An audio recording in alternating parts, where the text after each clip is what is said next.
Action India TV news, आपकी आवाज हमारी पहचान। बोटणी येथे स्वर्गवासी बाळूभाऊ धानोरकर यांच्या स्मृतीप्रित्यर्थ कबड्डी स्पर्धेचा भव्य उद्घाटन सोहळा संपन्न। बोटणी येथे स्वर्गवासी बाळूभाऊ धानोरकर यांच्या स्मृतीप्रित्यर्थ आयोजित करण्यात आलेल्या भव्य प्रेक्षणीय कबड्डी खुल्या सामन्यांचा उद्घाटन समारंभाचा कार्यक्रम उत्साहात संपन्न झाला।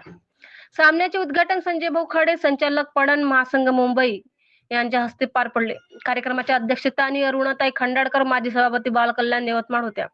प्रमुख पाहुणे म्हणून ॲडव्होकेट देविदास काळे, वसंतराव आसुटकर, अध्यक्ष काँग्रेस कमिटी मारेगाव, अनिल पाटील देरकर, माजी जिल्हा परिषद सदस्य, नंदूभाऊ आसुटकर, नगरसेवक मारेगाव, प्रमोद वासेकर, अध्यक्ष वसंत जिनिंग वणी, जयभाऊ आभाळ, उपाध्यक्ष वसंत जिनिंग वणी, भाऊ ठाकूर, गजानन खापणे, संचालक वसंत जिनिंग वणी, सुनील भाऊ गेडाम, माजी जिल्हा परिषद सदस्य, विजय भाऊ बोथले, मायाताई पेंदोर, अध्यक्ष बोटणी सोसायटी, तेजराज बोडे, तुळशीराम कुंभरे, सरपंच खैरगाव, पुरुषोत्तम आवरी, संचालक वसंत जिनिंग, अशोक नागबीडकर, संचालक वसंत जिनिंग, विवेक मांडवकर, उपाध्यक्ष रंगनाथ स्वामी, उदय रायपुरे, विभागीय अध्यक्ष मारेगाव संघ रंगनाथ स्वामी, विठ्ठल हसुगुले, संचालक बोटणी सोसायटी आदी मान्यवर उपस्थित होते। या सामान्यांना बोटणी, मारेगाव, करंजी परिसरातील कबड्डी खेळाडू तसेच नागरिकांनी मोठ्या संख्येने उपस्थिती लावली होती। कार्यक्रमाचे सूत्रसंचालन अरविंद वकनोर यांनी केले। तुळशीराम पेंदोर सर, राज्य शिक्षक पुरस्कार प्राप्त, महाराष्ट्र मंगेश उईके, दयानंद कुडमते, तुकाराम आसवाले, विनोद आत्राम तसेच मंडळाचे सर्व कार्यकर्ते आणि गावकरी मंडळी यांच्या सहकार्याने कार्यक्रम यशस्वीपणे पार पडला। मुख्य संपादक सहसंपादक कुणाल पेंदोर, मारेगाव तालुका, प्रतिनिधी संतोष पिपराडे।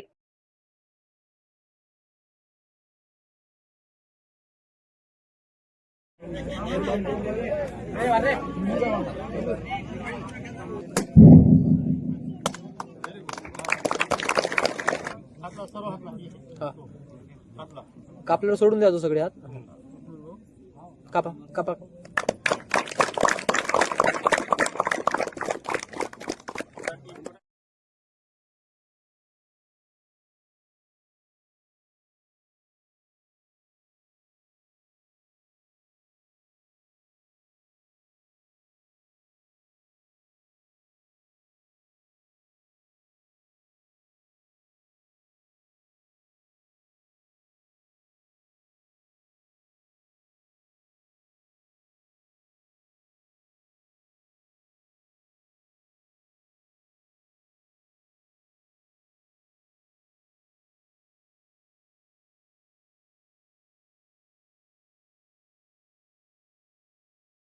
छत्रपती शिवाजी महाराज, श्यामादादा कोलम, बापरोजी शेडमाके,